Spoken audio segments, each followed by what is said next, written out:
Okay, welcome everybody to Brainy and Broke, the podcast. I'm so happy that you've tapped in today. And today we have a great person on today. Her name is Olivia Zebley, PhD candidate, content creator, podcast host, and so much more. I'm so excited. Please welcome me in joining Miss Olivia. Hello. Thank you so much for having me on. This is so exciting.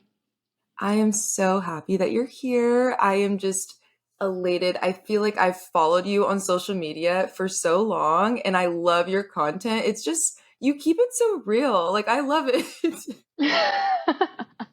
I think it's really important. I mean, I guess I'll start by saying this. The exciting thing, I'm sure we'll go into it more about social media, is that you can kind of do whatever you want with it.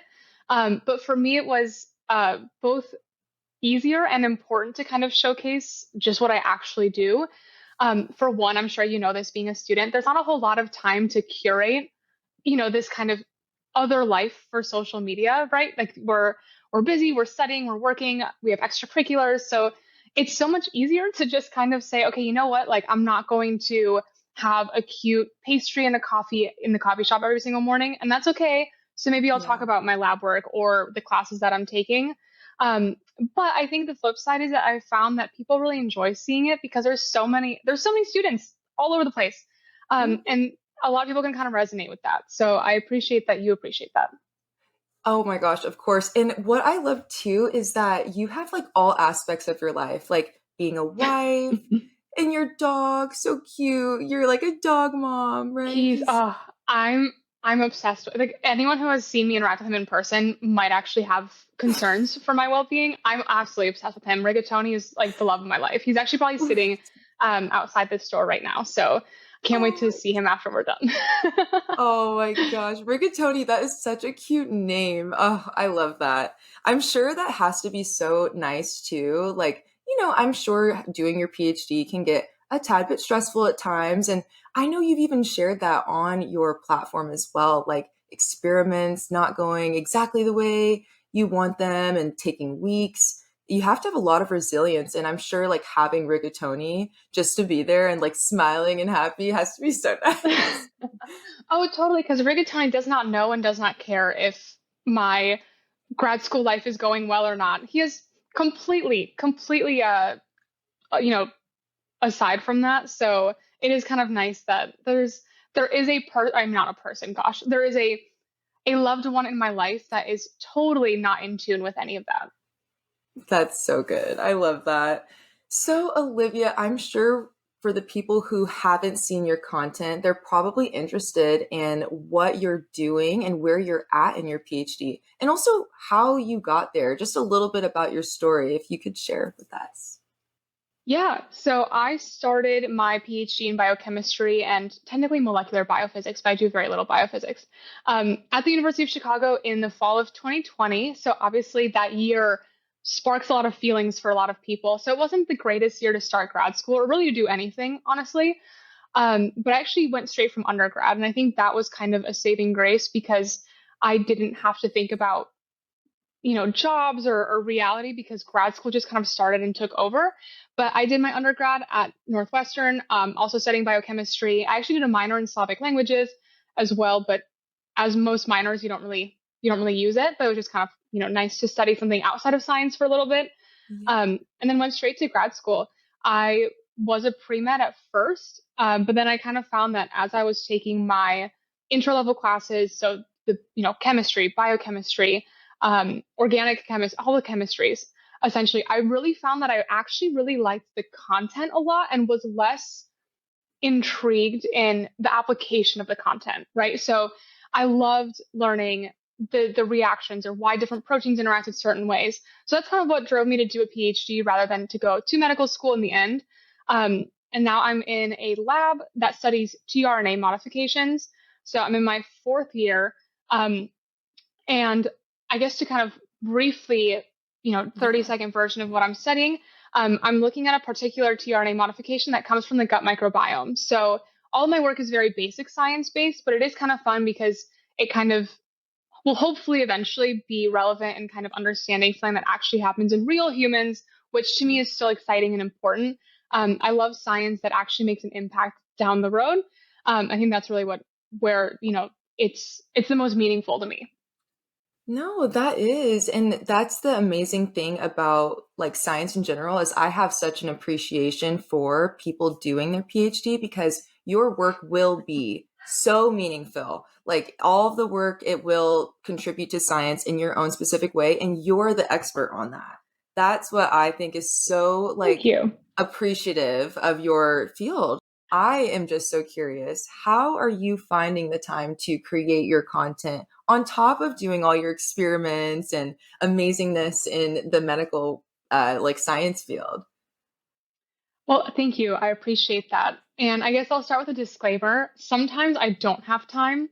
And that's something that I've really kind of learned this year is I have to get better about saying, not just saying no more, because it's not about saying no to things that you actually want to do, but saying yes more to things that are actually going to be meaningful to me or bring me joy or actually move me forward in whatever space in life. It doesn't have to be necessarily career, but maybe move you forward in your relationship with your friends or move you forward in this hobby or sport that you're interested in.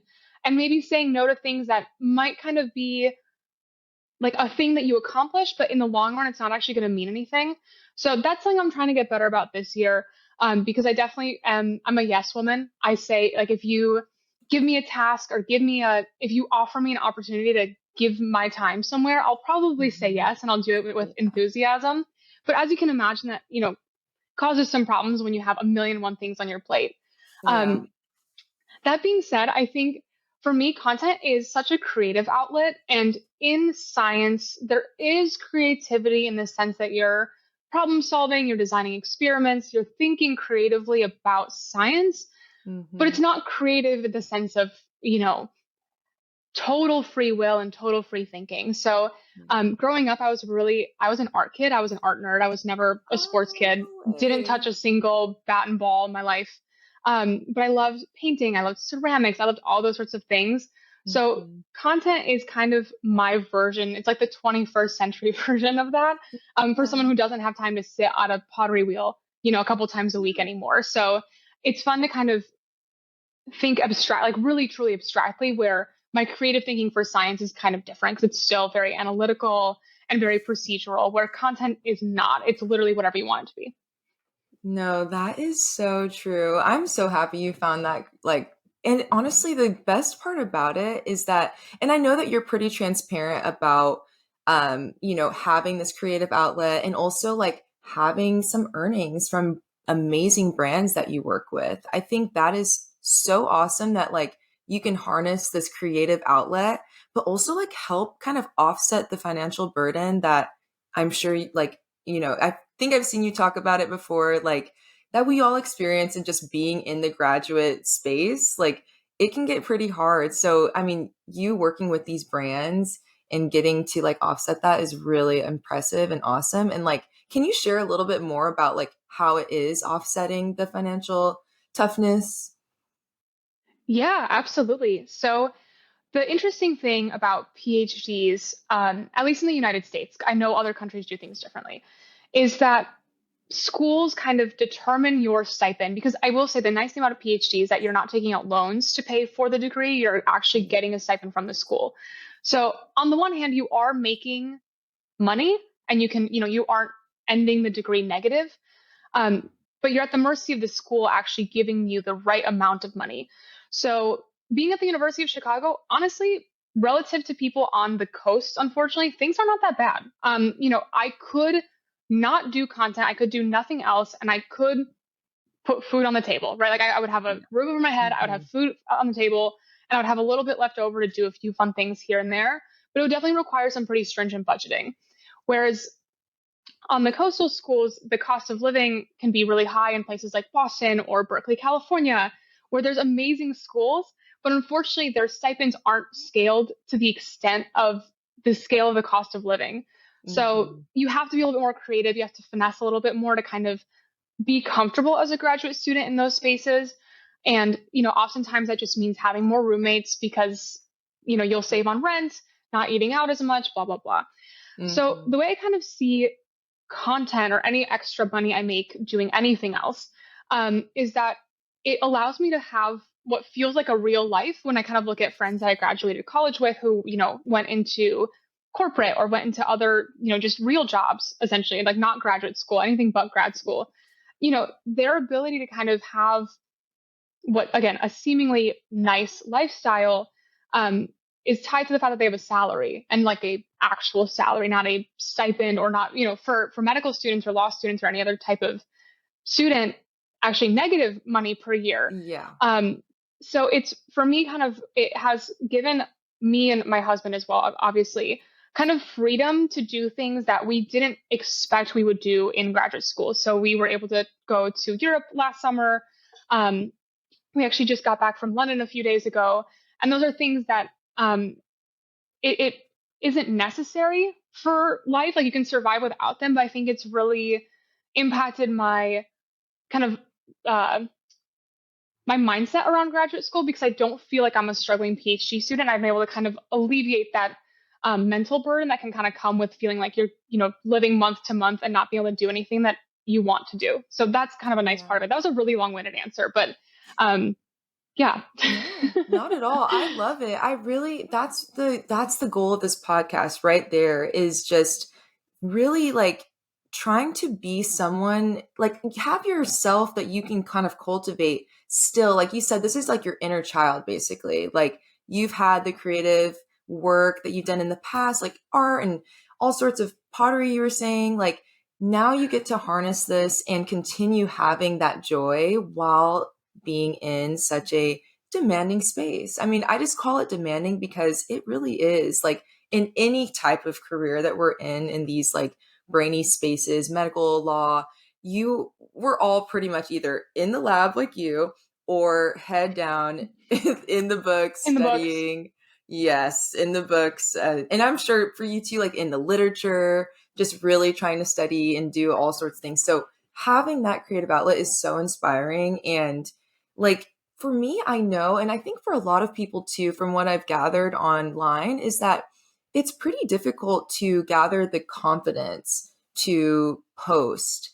And it's not only just the time, finding the time, but it's also like the confidence and believing in yourself whenever we only get like 100 something views on like reels or on TikTok. So like I'm sure you experienced that too, right? Where you had to build Yeah. yourself up. It's a lot, and it takes a lot of confidence. It takes a certain someone, but I think everyone can do it. And I just want you to, if you can share with everybody too, like how you kind of found that confidence to post and keep going when things aren't looking like, okay, is this what I'm supposed to be doing? That, I love that you asked that, because there are still some things that I struggle with. Like, for example, I think I've set up a tripod in public to take pictures in Chicago once. And I remember the whole time I was just jittery, and like I was, my eyes were darting all over the Yeah. place, and it was definitely a little uncomfortable. The Hmm. tube girl trend went around over the summer, I think, Yeah. and I have not attained that level of confidence in public. Oh yeah. Um, that being said, I think what helped me feel confident is posting content that felt authentic to me.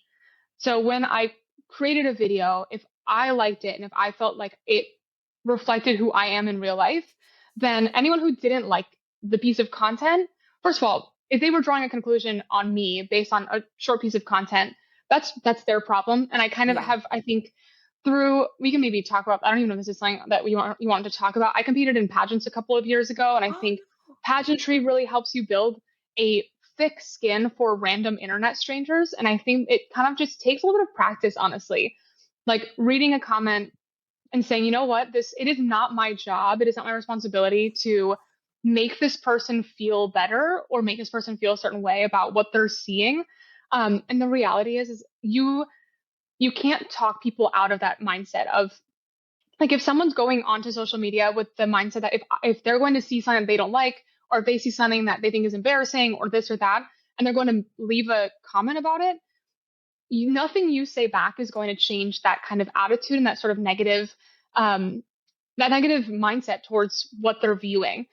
yeah. Um, And then if things just aren't going well, kind of on the flip side where you're like, this was a great piece of content. I loved it so much. Why isn't it, getting the traction or making the impact that I thought it would make? That is really frustrating. And I think I mean, it still is frustrating to me. Like there have been times where I've put a lot of effort into a video and it's not even similar to one that did do really well. And I was like, okay, great. If that worked, like let's do it again and kind of keep riding that pattern.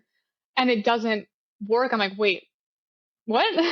Yeah. And that's kind of still a weird feeling and it's frustrating, but um the good news is I kind of tell myself this isn't my full-time job and this is fun for me.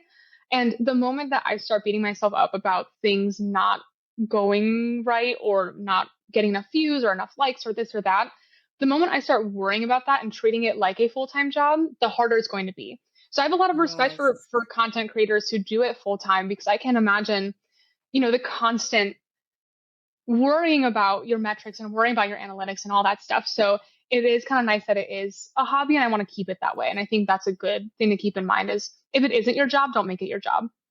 I love that. Oh, bravo. That is such a great mindset to have. Thank Like, you. I think oftentimes I get in that mindset when I'm creating a piece of content. I get into the bad one of like, oh man, no one even thought this was cool like me. I thought I liked it. Why is no one else? But at the end of the day, too, like you just have to keep putting yourself out there, is what I'm gathering from you is like, do what makes you happy, put it out there. And if it's creative for you, like, creating content, it's fun. I love watching content creators, right? Like, I love Yeah, seeing their exactly. work. It's like, it's so inspiring. And I'm like, Exactly. I want to see you put your makeup on. I want to see you go and like go in a coffee shop and study. Like, Right. Right. like Exactly. it's not that deep, like it's just you're creating things, people like to see it. But it does help too when I think, us women who are in these like careers that most, in the past and previous history, like many men have dominated. And it is so important for us to continue to like keep our femininity, keep our persona. And I love that's what I really like about yours too, is that you're in such like a brainy field. You're in the lab, but you make it look so good. You're like, you got your hair done, you got your makeup done, you got your nails done. I love watching all that. And that Yeah. is like, I love them. Can we see them actually? They look I so cute. They have, love oh my my little gosh, they're my perfect curate for like nails. Valentine's Day. Thank you. So cute. No, I mean, and things like that too, like having such a good side hustle, side passion is so important for even just like self-care. I know, like you said, and even same here, being a first year medical student, I'm able to still get my nails done. I can't get them done every 2 weeks or anything, but I can. I put food on the table. Like it's not, I can do it. But I think just having this extra creative thing is just really important to really just like have that sense of self, have my femininity, and really also like put on what I want like to see change in these fields too. Like if we're on this trajectory of having women continue to be their feminine self, wearing makeup in their white coat, doing their hair, like we need to continue to progress that. And I think that's something that you're doing with your content. And I really am inspired by that. Thank you. And something that I think is really important is just kind of across the board when it comes to women's issues, women's spaces, is that the important part is that it doesn't matter whether you choose to be very feminine, present yourself femininely or not. It's the fact that you shouldn't be treated by your coworkers, by your peers differently on account of that choice. So I think it is important to not feel embarrassed to wear makeup in lab or wear makeup in the Yeah. clinic or, you know, don't get me wrong. I love most of the time I'm in sweats. Most of the time I'm comfortable. And like the idea of wearing scrubs to work every single day as a hospitalist sounds awesome.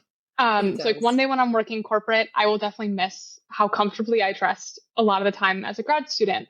That being said, whenever I'm in the hospital and I see a woman sporting her cute little heels or her like hair and makeup is all done or she has, Yes. like a pink notebook or something, I just think it's awesome that hopefully at least that is being respected and celebrated. And at the very least, we can see that that didn't get in the way of her getting to where she is. I think Yes. that's really what matters a lot. Yes. I agree so much. That is definitely, yeah, right there. That was it.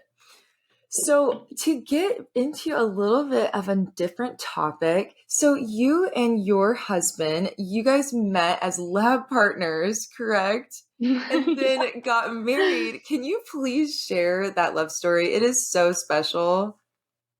Yeah, so as I mentioned, I was pre-med when I started. So at Northwestern, my husband and I met in chemistry class, our very first year. We actually ended up, we found out later that we lived in the same dorm, but there's so many people on a college campus, you miss people pretty Hmm. easily.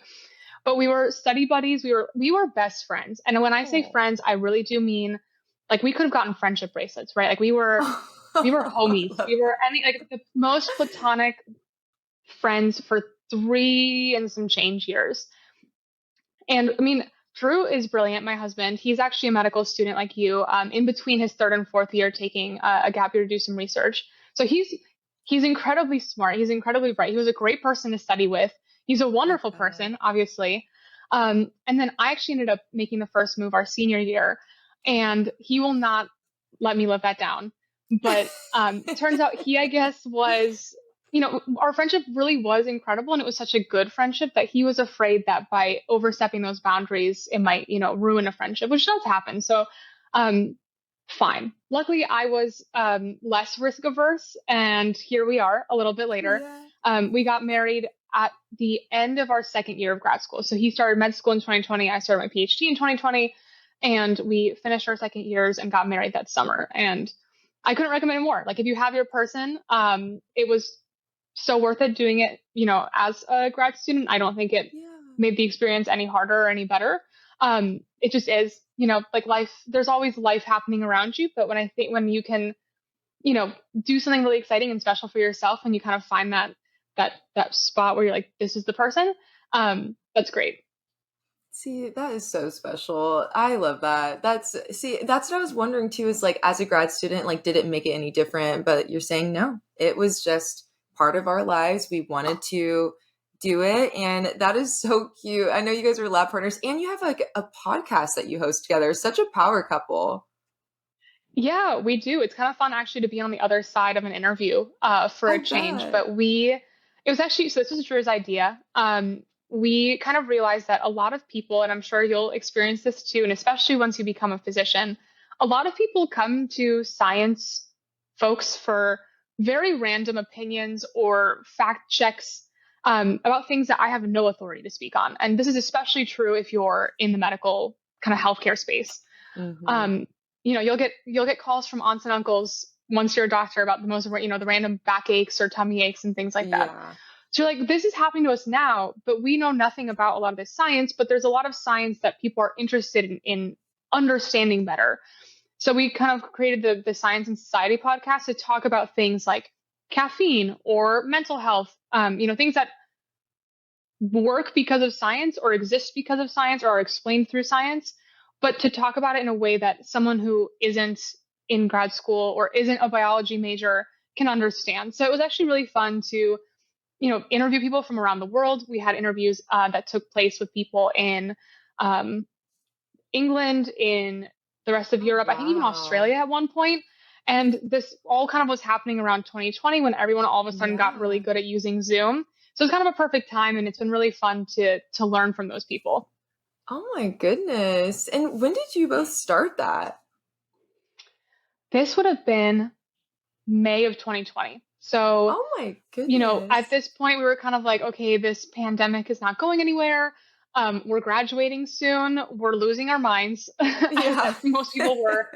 um we didn't know how much longer this would go on, and we were so tired, honestly, of just dreading what the Yeah. future may or may not look like because of what was going on around us, that it was a really great way to do something fun and have something to look forward to. And people had nothing but time back then, so it was Yeah. really easy to get people on the show.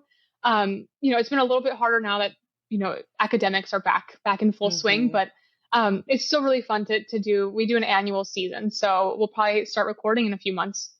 Oh, that's so exciting. Okay, we Yeah. have to make sure we keep up to date, like knowing when that drops, because I bet, like Yes. what you're saying, that sounds so important. Like, I'm sure Drew and you both experienced that. Like, even family members coming and asking questions about science. You're just like, let's explain this in a way that everybody can understand, you know?